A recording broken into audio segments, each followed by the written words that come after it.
Oh, we're live on YouTube. Yeah, Periscope's dead.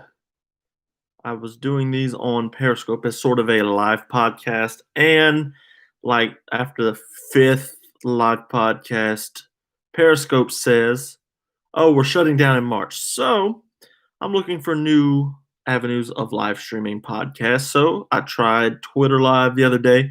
I'm trying Facebook today, but today's topic is what's up? Thanks for joining. Uh, Today's topic is UFC Vegas 17, Canelo, a little bit of glory, a little bit of Bajrang. So we're covering a bunch of sports here. Before we get into this, please drop a sub to the channel.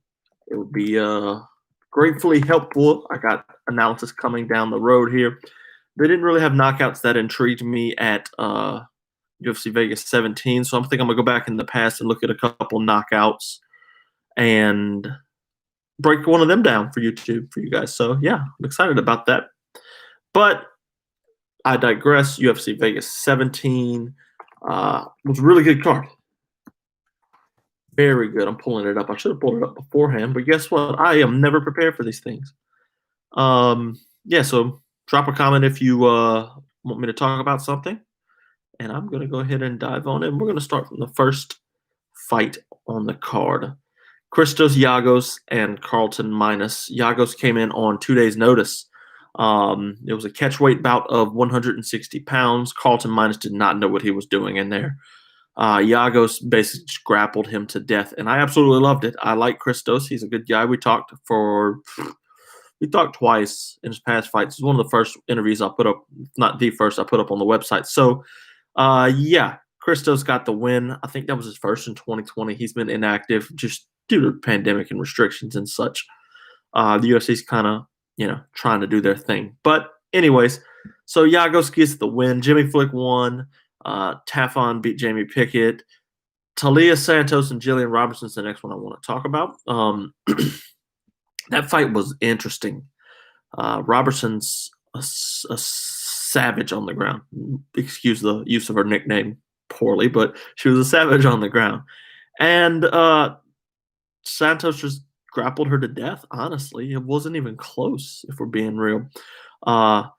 Robertson just, she had threw up arm bars and stuff, and she just couldn't get it cinched up. So Santos ended up getting the win decision. Santos 16-1. I expected her to come in and win this fight, honestly. I thought this was a bad fight for Jillian.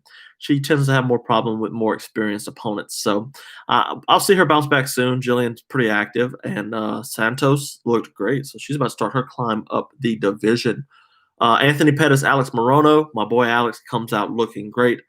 Gets Pettis to the ground and starts grappling him to death. You could tell he worked with Diego Ferreira before this fight. And Anthony Pettis just kind of suns him, uses his veteranship, and gets the job done there. So the second round coming up, Morono's a little bit more tired, and Alex just kind of can't keep up with Pettis and the experience that he has. So Pettis goes out. He gets the win. We had the wheel kick at the end of the third round that almost had him finished. So, it was close, but Anthony Pettis gets the win. Next fight, Marcin Tybura and Greg Hardy. Greg Hardy doesn't know what he's doing on the back. Now, I'll say this. Greg looked good in the first round. He looked really good. He was piecing up Marcin Tybura. And people hate Greg. That's for good reason, too. But at the same time, I really think Hardy did a good job in the first round. I'm just going to stick to that and leave it there. But Tybura got a hold of him in the second round. He did fend off a takedown or two in the first. But the second round, nothing happening.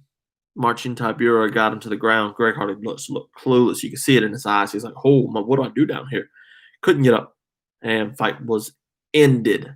Next fight on the card was Rob Font and Marlon Moraes. Oh, man. Rob Font really showed out on this fight.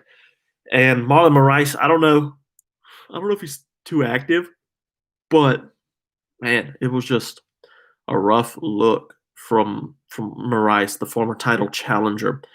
Font's hands are fantastic. They really are. He's quick. He's fast. He's right on the button, too. And you could tell he was on the button with Marlon Moraes. Every shot towards the end of that fight was just kind of putting him on his back foot and like, oh, goodness, that hurt. So I really like what I saw from Rob Font. I don't know.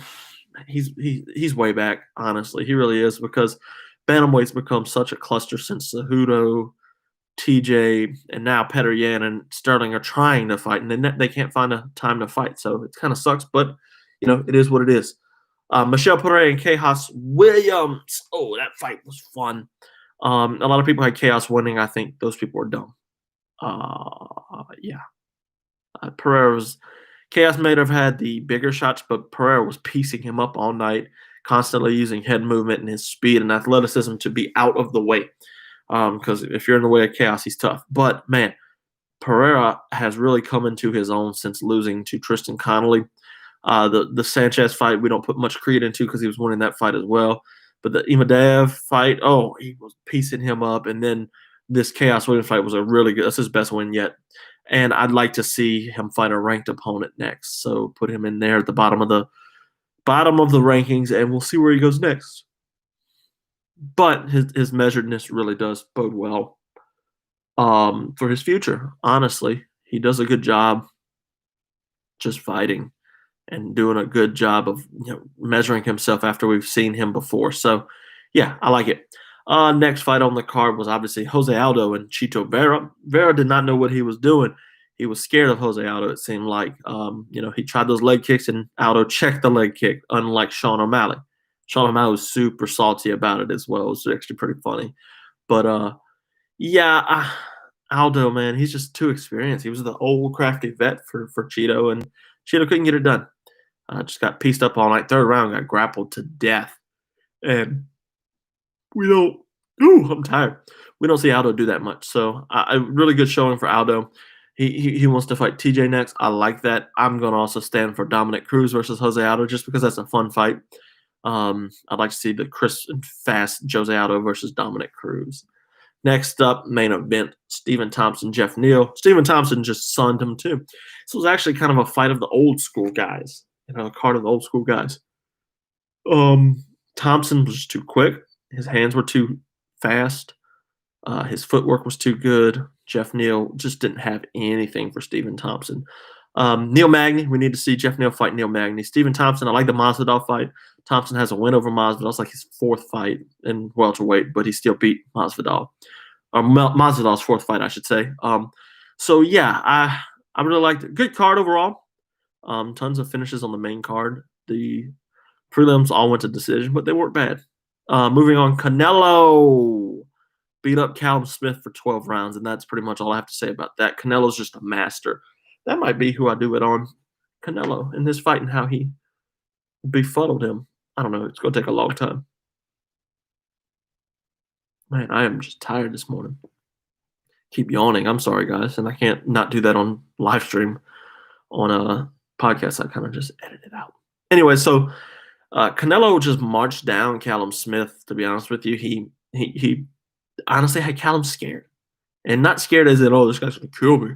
Scared as in, I can't fire, otherwise I'm going to get hit. And yeah, that's right. That's what you're going to do. But, bro, you got a 6-inch reach advantage or something like that over Canelo. You got to get it done. You got to go out there and you got to get it done. But you didn't. So, you know what? Callum Smith, he's just out, honestly. He's really done. He got a loss to Canelo, but a lot of people do. He ain't the champ, but he'll be a champ again once Canelo gets tired of the division. He'll never beat Canelo. Not till he, jabs Canelo, actually. Just kind of punches. Badahari and Benjamin Abdugui. Badahari got hurt and quit. Liver shot, got rocked and bleeding out of his nose. Then he got the liver shot kick and just couldn't get back up. Benjamin's going to probably fight Rico Verhoeven. I forget who Rico's fighting next, but it's like a Grand Prix they're doing. I think Glory's pissed about it, but yeah. Last topic I want to touch on real quick. Bajrang Punya went out there to the unmentionable wrestling website that most stuff comes on, and he dominated. He beat Jordan Oliver. He beat the second guy even worse. Jordan Oliver looked like he was kind of holding back a little bit. Who was the second guy he fought? Hold on. Let me look it up. He beat James Green in the final. Let me see. So he comes out and he beat James Green 8-4. He just sunned James Green. Honestly, it wasn't even close. Green scored early, and then Bajrang just came roaring back. So, Anthony Ashnault beat him 9-0. At the break, he was up 3-0, and um, Ashnault really just had nothing for Bajrang, man. It wasn't even close to him. So Bajrang got 25 Gs. He's wrestling on Nittany Lion Wrestling Cup tomorrow. So you're watching that. He's wrestling Zan Rutherford there. Anyways, guys, that's going to be it for today. I'm going to see what I can do with this and see if we use YouTube in the future. I'm out. Later.